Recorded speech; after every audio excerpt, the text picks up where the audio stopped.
बुंदेलों हर बोलों के मुँह हमने सुनी कहानी थी, खूब लड़ी मर्दानी वो तो झांसी वाली रानी थी। ये लाइनें आपने कई जगह सुनी होंगी, कई जगह पढ़ी होंगी, सो आप समझ ही गए होंगे कि मैं बात कर रही हूँ झांसी की रानी लक्ष्मीबाई की, जिन्होंने अपने साहस और वीरता का परिचय देश और दुनिया में दिया है।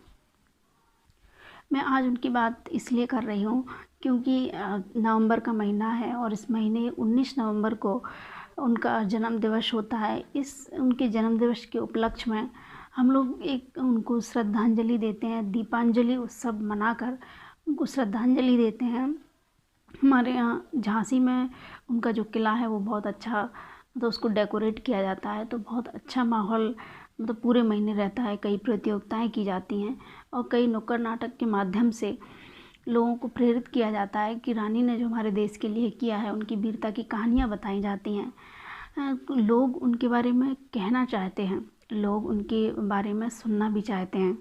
सो आज इसी क्रम में मैं आपको उनकी वीरता के चर्चे तो नहीं करूँगी, वो आपको इंटरनेट पर या किसी भी माध्यम से मिल जाएंगे, लेकिन आज मैं आपसे बात करूँगी कि इसके पीछे का राज क्या है। आखिर रानी इतनी वीर और इतनी साहसी कैसे बनी वो इतनी निडर, जो उन्होंने अंग्रेज़ों का सामना इतने डट कर किया। सो आज चलते हैं, बात करते हैं कि आखिर महारानी लक्ष्मीबाई बनी कैसे। तो वो रानी लक्ष्मीबाई उन्होंने अपने जीवन में ऐसा क्या किया ताकि वो यहाँ तक पहुँच पाए। उन्होंने इतना कुछ अचीव किया है, देश के लिए इतना कुछ कर पाई। प्रजा जो थी लोगों को अपने फेवर में वो कैसे कर पाई, आज मैं इसी में बात करूँगी। और ये मुझे कैसे पता चला ये बताना भी बहुत ज़रूरी है, ताकि आप भी वहाँ जाकर जान सको। तो मैंने ये उनका उपन्यास पढ़ा है, ये उपन्यास है झांसी की रानी का।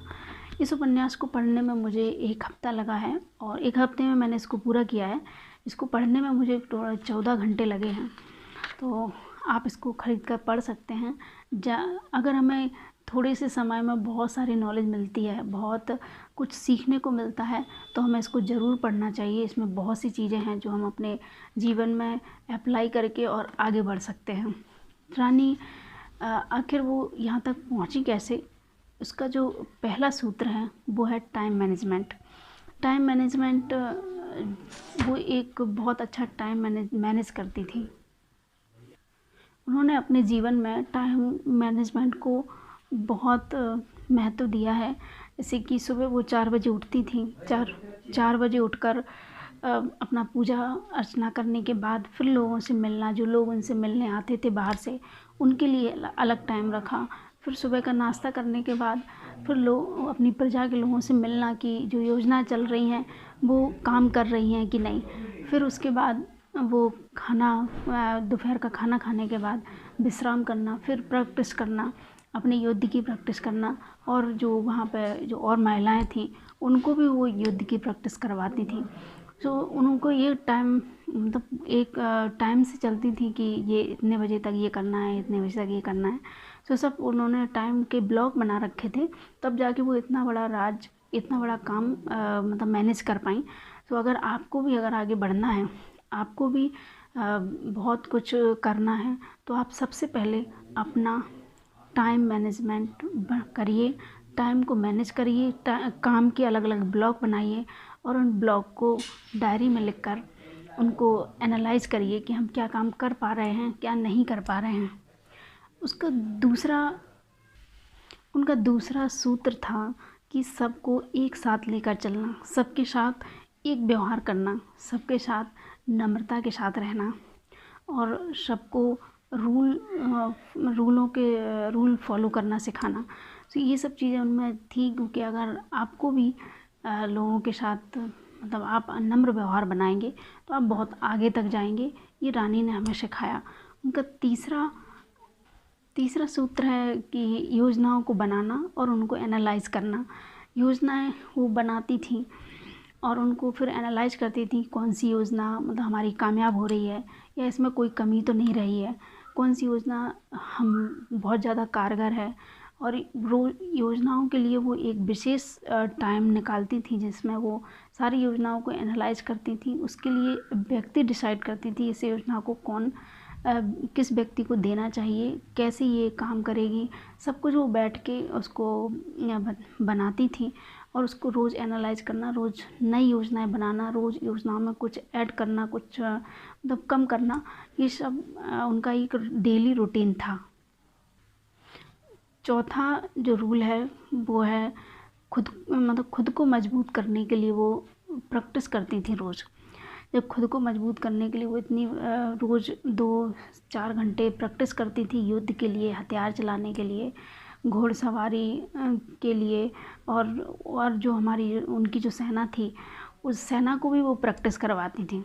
उस सेना को भी तो उनका ये डेली का रूटीन था कि उन्होंने कितना भी कुछ भी होता रहा लेकिन उन्होंने कभी प्रैक्टिस नहीं छोड़ी। तब जाके वो इतना बड़ा युद्ध जीत पाई, इतने लोगों से सामना कर पाई, क्योंकि वो प्रैक्टिस करती थी तो उनको एक कॉन्फिडेंस था कि हाँ हम जीत जाएंगे या हम सामना कर सकते हैं। तो अगर आपको भी जीतना है, आगे बढ़ना है, तो आपको प्रैक्टिस नहीं छोड़नी है एक भी दिन।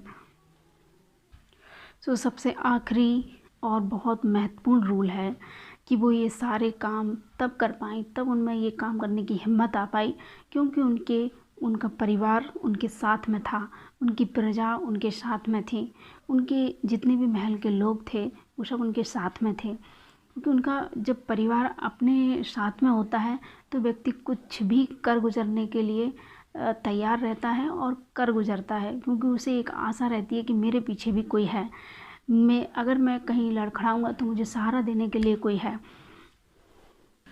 तो जब रानी ने हिम्मत हारी या उनके कदम लड़खड़ाए या फिर कभी उनको ऐसा लगा कि अब मैं नहीं कर पाऊँगी, तो उनके परिवार वालों ने उनको ये याद दिलाया कि जो आपने ये लड़ाई शुरू की है ये ख़त्म भी आपको ही करनी है, और ये आपके अलावा इसको कोई नहीं कर सकता, ये आपको ही करना है।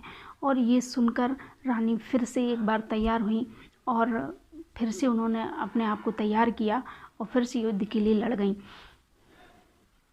अगर आप भी अपने घर की बेटी, परिवार की बेटी या देश की बेटी को आगे बढ़ाना चाहते हैं, उनको साहस और निडर या वीर बनाना चाहते हैं, तो आपको अपनी बेटियों के साथ खड़ा होना पड़ेगा, उनके साथ चलना पड़ेगा। शादी एक जिम्मेदारी नहीं है कि शादी किया और हमारी जिम्मेदारी ख़त्म है। अब बेटियों को सहानुभूति नहीं, उनको साहस की ज़रूरत है, उनको एक साहस दीजिए। अब सहानुभूति वाला जो समय है वो नहीं है, अब उनको साहस की ज़रूरत है। उन्हें दुनिया से उनको डील करने की ज़रूरत है कि दुनिया कैसे डील करें, तो उसके लिए परिवार का साथ होना बहुत ज़रूरी है। और आप अपनी बेटियों के साथ हमेशा खड़े रहिए, क्योंकि उन्हें